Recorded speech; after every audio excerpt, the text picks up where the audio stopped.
I am gonna make my breakfast muffins. So I figure I might as well just do it as like a bit of an IGTV video. I haven't done this in a while. So first thing I'm gonna do is I'm gonna take 3 ripe bananas. Sometimes I only use 2, depends on what I have lying around. But since I wanna use all my bananas, I'm just gonna put 3 of them in here. Usually I get one of the kids to help mash them up. Magnus is the one who likes to do this the most, and he actually does the best job too. All right, so you can use 2, 3 ripe bananas. It's not like a perfect science. And then just with a fork, I'm gonna mash them all up.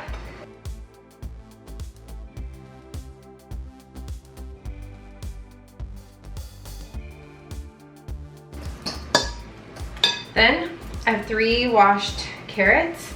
You can use 2, you can use 3. I like to add as many veggies as I possibly can to all of my recipes. So then using sort of the smaller grater, I'm gonna grate my carrots in with my bananas.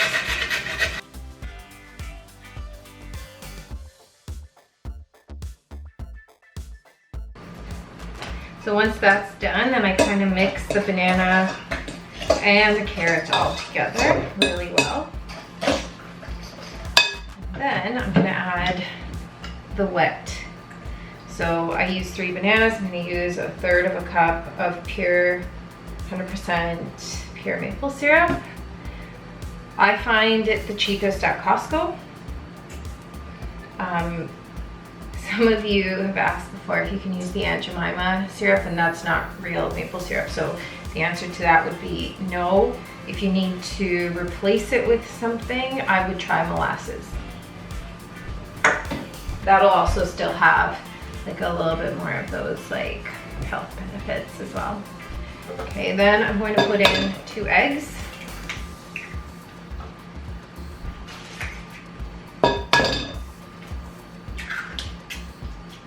About a tablespoon of vanilla extract.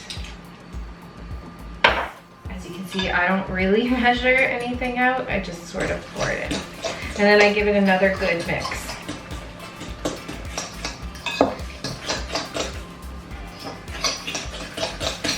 Just you want to make sure that all your wet ingredients are nice and mixed together. Okay, the next thing I'm going to add is I'm going to use large flaked oats, and I'm going to put in, this is a 1/2 cup measure, I'm going to put in 2 cups, so 4 scoops of this.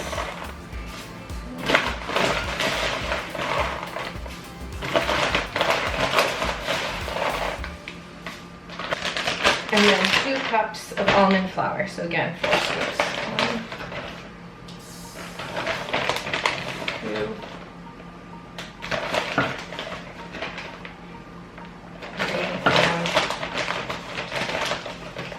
4. Again, I find the Kirkland brand at Costco. I find the Kirkland brand at Costco to be the cheapest way to get my almond flour, and I use this in a lot of different recipes, so I usually buy a lot of them. Okay, then I'm going to put in cinnamon, nutmeg, and baking soda. So I'm going to do 1 teaspoon of baking soda, 3 teaspoons of cinnamon.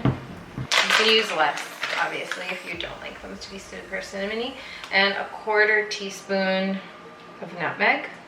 And then I'm just going to do 1 sort of good pink sea salt turn. And then I'll mix it all together.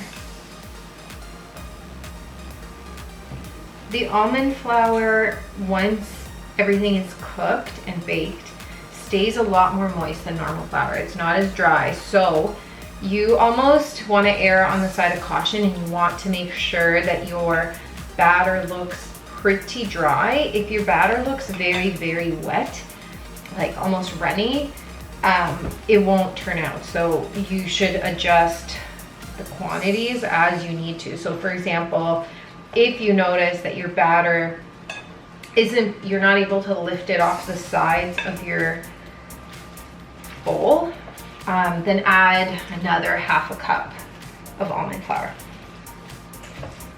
if that makes sense. So you want to adjust accordingly. Like some bananas are bigger than others and some carrots are bigger than others. So sometimes you kind of have to just make sure that you're noticing and you're doing it properly. So this is kind of what you want the batter to look like.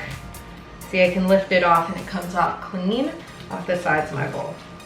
Okay, now at this stage, you can add whatever you want. So you can add raisins, you can add chopped walnuts, you can add sesame seeds, sunflower seeds, chia seeds, hemp seeds, any kind of fruit, dried fruit you like. My kids really love chocolate chips, so I'm sticking with a traditional chocolate chip mix. So I usually put in about, I'd say like half a cup and a bit. So add as many or as little as you want. There's like no right answer here. You just want to make sure once you've added them that you mix them in quite well. This dough is a little bit different than a flour dough, so the mixing tends to get like a little more tricky at this point, but just do your best, mix them in-ish. Now this quantity for me makes about 12 muffins. All right, so I'm ready to put it into the muffin trays. I've already preheated my oven at 375 degrees. And for this, I like to use a cookie. Looks like fire outside. I like to use a ice cream scoop just to divide everything out.